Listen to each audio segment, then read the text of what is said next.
Think about this. Why is it that so often the people who lie, manipulate, and betray others are the very ones who not only succeed, but seem to thrive?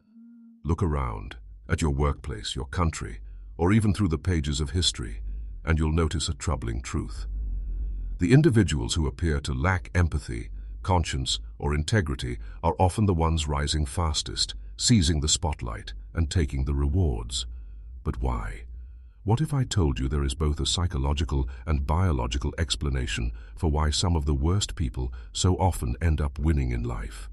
And what if grasping this could forever change how you think about success, power, and even yourself? In this video, we're going to uncover the unsettling science of why so-called bad guys so often climb to the top, whether in business, politics, or society at large. We'll explore the darker sides of human behavior, break down the tactics toxic personalities use, and expose the hidden systems that don't just allow them to thrive, but disturbingly, sometimes reward them for it. And at the end comes the most important and transformative revelation of all, one you won't want to miss. If you're someone who enjoys diving into the insights of philosophers, psychologists, and deep thinkers, or if you've ever felt disillusioned by how the world seems to reward cruelty while punishing kindness, this video is for you. Together, we'll decode this paradox so that you not only understand it, but also learn how to navigate it with clarity, strength, and purpose. Before we dive in, make sure you subscribe to the channel, hit the like button, and share this with others who question the world around them. Leave a comment with your first thought. Why do you think the worst people so often win? I promise by the end you'll see power, success, and human nature in a way that could permanently shift your perspective. Let's start. With a truth many sense but rarely say aloud. There is a system, often invisible, that seems to reward toxic traits. In 2005, psychologist Del Paulhus introduced what he called the dark triad of personality: narcissism, Machiavellianism, and psychopathy. Together, these traits form a potent cocktail of charm, manipulation, and a chilling disregard for others. And here's the unsettling reality. People with these traits often rise faster in competitive environments. Narcissists with their inflated self-image and relentless confidence appear powerful even when they lack substance. Machiavellians, masters of strategy and deception, know exactly how to play the political game. And psychopaths, with their cold detachment and appetite for risk, are unburdened by guilt or fear. Now think about the arenas where visibility, dominance, and aggression are rewarded. Corporate boardrooms, political campaigns, even social media. In these environments, the dark triad is not a handicap, but an advantage. Research published in the Journal of Applied Psychology even shows that moderate narcissism can make someone seem like a stronger leader, at least in the short term. Why? Because they project certainty in uncertain times. They take bold risks. They grab the spotlight without hesitation. And in a culture increasingly drawn to spectacle over substance, confidence is often mistaken for competence. But this goes even deeper. Evolutionary psychologists like David Buss argue that humans evolved in hierarchical groups where dominance could mean survival. The most forceful individuals controlled resources, resolved conflicts, and led tribes. Those who could intimidate, manipulate, or deceive often had the edge. It's a harsh truth. Nature doesn't always reward morality. It rewards effectiveness. And sometimes, ruthlessness works. So we have to ask, are our systems, economic, political, and social, really broken? Or are they operating exactly as designed? In a world where success is measured by results instead of ethics, it's no wonder some of the worst traits can produce the best. Here's where the picture grows darker. The system doesn't just allow toxic behavior, it often shields and rewards it. In corporations, destructive leaders can deliver short-term results, and when profits soar, few are eager to question the methods behind them. In politics, figures who thrive on controversy still attract attention, votes, and loyalty simply by being loud, bold, and defiant. On social media, it's often the most outrageous voices that rise because attention is currency and outrage is the fastest way to earn it. Human beings are wired to react more strongly to threats than to kindness, and the media and algorithms know this all too well. Those who exploit this wiring understand exactly how to turn it into power. But does that mean we should give up hope? Not at all. Understanding why the worst people win isn't about surrendering, it's about waking up. That's why in this next part we'll dissect the very tools and tactics toxic individuals use, how they manipulate perceptions, silence critics, and consolidate their grip on power. Most importantly, we'll uncover what you can do to recognize these strategies, protect yourself, and even rise in your own life without losing your integrity. This is where the exploration becomes both personal and transformational. So let's dig deeper. How exactly do the worst people win? The first weapon in their arsenal is the manipulation of perception. Those with toxic traits understand a critical truth. Reality matters less than how reality is perceived. Centuries ago, Niccolò Machiavelli wrote in The Prince that it is better to be feared than loved, but most importantly, it is better to appear virtuous than to actually be virtuous. That is the very essence of strategic deception. Toxic personalities are masters of crafting appearances. They know how to say the right words in public while acting with ruthless calculation in PRs. Ivate. They form alliances not from loyalty but from usefulness. They perform empathy when necessary, but only when it serves a purpose. Their aim is not harmony, it is dominance, control, and an untouchable position. Science supports this. Robert Hare, one of the foremost experts on psychopathy, described how many psychopaths wear a mask of sanity. Outwardly, they seem charming, articulate, even compassionate. But beneath the mask lies emptiness, no empathy, no guilt, no remorse. They do understand human emotions, but only as tools to manipulate others. They don't feel compassion, they imitate it. Now think of how this plays out in the real world. In the corporate sphere, a toxic leader may dazzle upper management with vision and results while quietly undermining subordinates, stealing credit and crushing dissent. Aggression is rebranded as ambition. Exploitation is reframed as strategy. And because they generate visibility, profits, and influence, their methods are rarely questioned. In politics, the same patterns appear.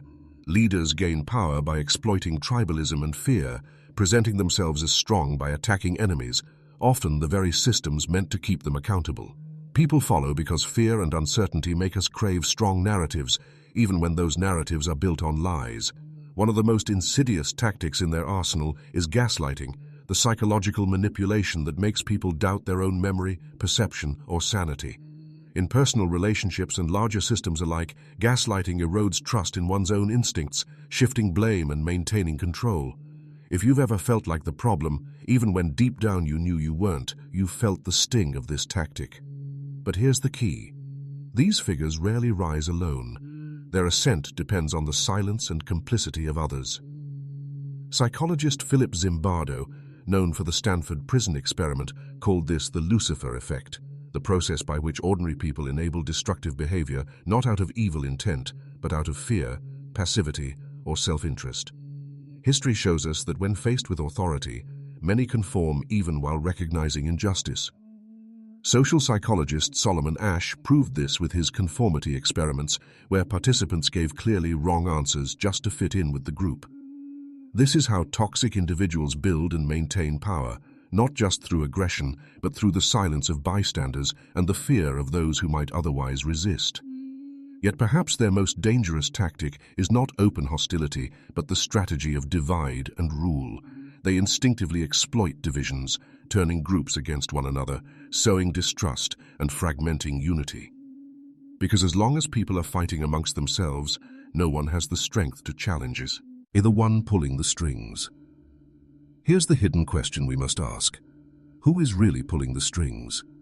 History shows us again and again that division is one of the most effective tools of control. Dictators have stoked division to justify their grip on power. Abusive managers pit team members against each other to prevent unity. Even in personal relationships, toxic individuals isolate their partners from friends and family to ensure dependence. And it works, because divided people are easier to manipulate. When distrust spreads, we naturally look for someone to restore order, and too often, the very person who created the chaos steps in as the supposed solution. Have you ever witnessed someone deliberately sow conflict in a group, only to later present themselves as the peacemaker? If so, you've seen this strategy unfold in real time. But that raises a difficult question. Why don't people resist more? Why don't more of us speak out, push back, or walk away? The answer lies in psychology. Many of us are bound by what's known as the just world hypothesis, the comforting belief that the world is fair and people get what they deserve. When someone immoral succeeds, it creates a mental conflict. To ease that discomfort, we rationalize, maybe they're not so bad, maybe they earned it, maybe they're simply misunderstood.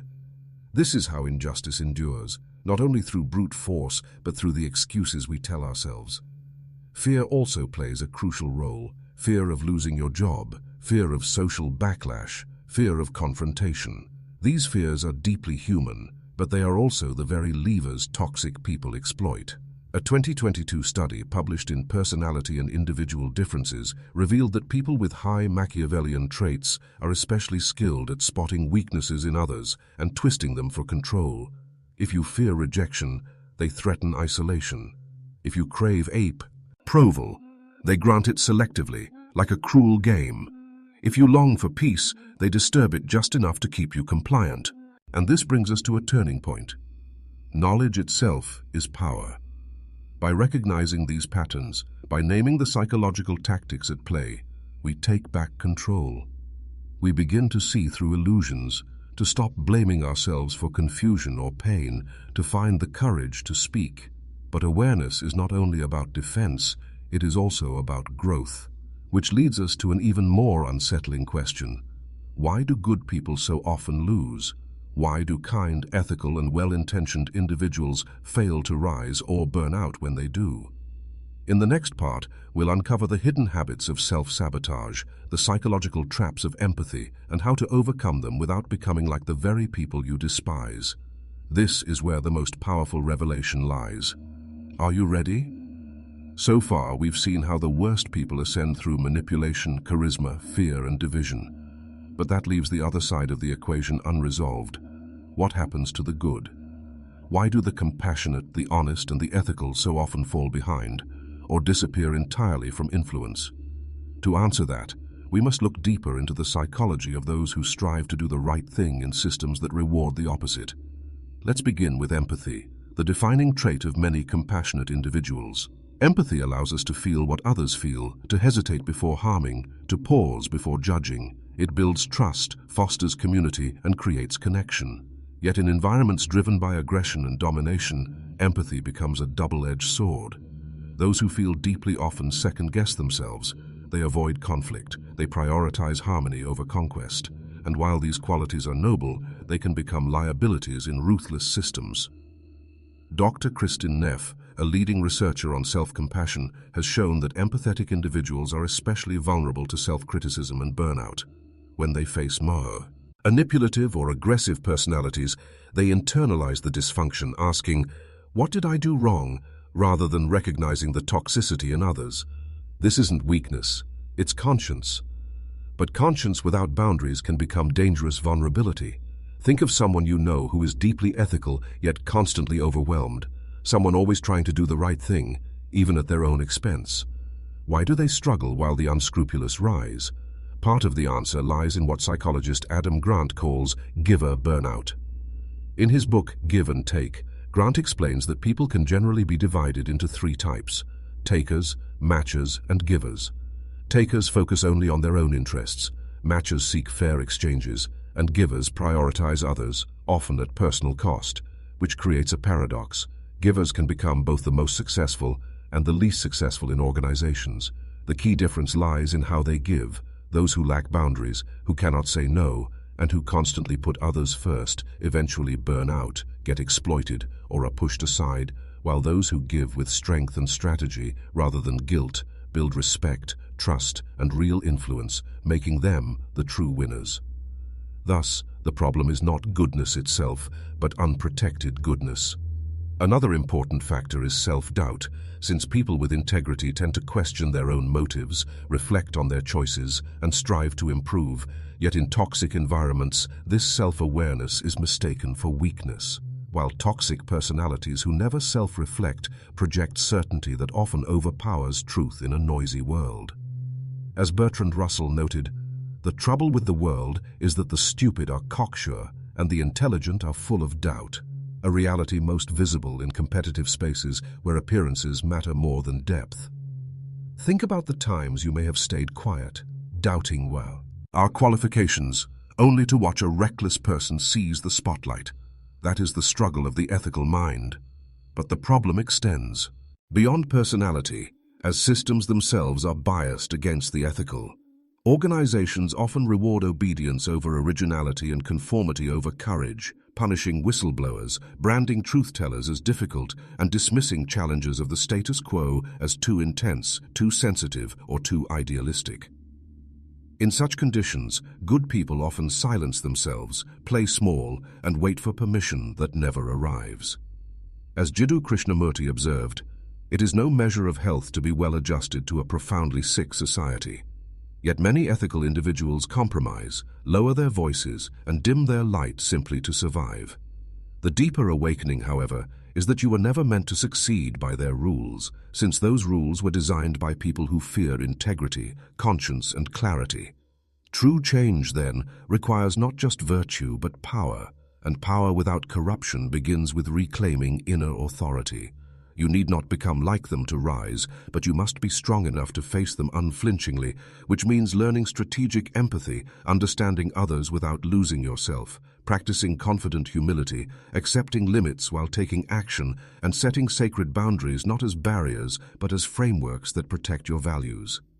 Ethical strength is not weakness but controlled fire. For as Epictetus said, "No man is free who is not master of himself." And real freedom comes from acting with both principle and power. So where do we go from here? The final step is exploring how to rise with integrity in a world that often rewards the opposite, recognizing toxic power without losing your soul, uncovering the truth behind the supposed success of the corrupt, and embracing the shift that allows not just survival but true thriving, because the greatest revelation is still ahead. By now, you have seen how toxic personalities manipulate emotions, systems, and perceptions, leaving ethical individuals sidelined. Yet the truth most overlook is this: the worst people do not win because they are strong, but because others have not realized their own strength. The biggest lie spread by toxic power is that integrity equals weakness, empathy equals naivety, and kindness equals submission. But history and psychology prove otherwise. And here lies the essential point: the endurance of power. Research in organizational psychology, including studies by Professor Daché Keltner of the University of California, Berkeley, shows that while manipulative leaders may rise quickly, they just as often fall quickly because their tactics inevitably destroy trust. Their empires are founded on fear rather than loyalty, and their authority is sustained through control, not respect, while genuine power, the kind that lasts, arises not from domination, but from inspiration, and it belongs to those who act with courage, clarity, and purpose. You might not notice it in headlines or amidst the constant noise of the digital era, yet around the world, quiet revolutions are being led by individuals who refuse to become like the very systems they once opposed. Consider Viktor Frankl, the Holocaust survivor and psychiatrist who, even in the face of unspeakable evil, uncovered a profound truth. Everything can be stripped from a person except one thing: the final human freedom to choose one's attitude in any given circumstance. This is what the worst fear most. Not protests or exposure, but the incorruptible, the ones who stay kind in cruelty, who see clearly and refuse to play a rigged game. So how does one win without becoming like them? The answer lies in 3 essential shifts. First, stop playing their game, because toxic people thrive on reactivity. They want you emotional, impulsive, and unstable, feeding off chaos. But when you stay centered and choose to respond instead of react, you become unpredictable, and that unpredictability is your power. Practicing strategic calm is key. It isn't silence, but self-command. And when you stop trying to convince, defend, or impress, you have already won. Second, redefine success, because too many measure their worth by external markers, titles, likes, promotions, applause. Yet these are easily faked and quickly lost, while true success is internal alignment, living in a way you respect, making decisions you can live with, and knowing you never betrayed yourself for a broken world. Remember, the bad may win quickly, but their victories are shallow and their legacy is fear, while yours can be freedom. Third, lead in your own way, because leadership does not require a stage, a title, or permission. It begins in small moments, in how you act, speak, and hold space for others. And the greatest leaders are often invisible to systems, but unforgettable to the people they touch. When enough of us lead this way, systems inevitably shift. And what of global change? Has the world gone too far? No, because history's greatest transformations never began from the top, but from ordinary people who refused to quit, who dared to live differently, and who understood that a single voice rooted in truth holds more strength than 1,000 voices echoing lies. The final revelation is this: the worst succeed only when we forget who we are, when we shrink our values to fit into systems never built for us, when we mistake silence for peace or trade truth for approval. But the moment you choose integrity over image, clarity over confusion, and courage over comfort, you break their illusion, because they only win when you believe they are stronger, and they're not. They may be louder, faster, and skilled at playing the game, but you are the game changer, the one who rewrites the rules by refusing to become what you despise, who walks through fire without burning others, who sees clearly yet still chooses light. So what next? Speak, act, set boundaries, form alliances with those who share your vision, reject roles that were never yours, and never again confuse aggression with strength. For you do not need ruthlessness to be powerful, perfection to be worthy, or approval to lead. In the end, it is not the worst who triumph, but those who remember who they are and rise. If this message speaks to you, share it, reflect on it, and spread it, because this is more than a video. It is a wake-up call. The world does not need more domination. It needs conscious power, and that begins with you.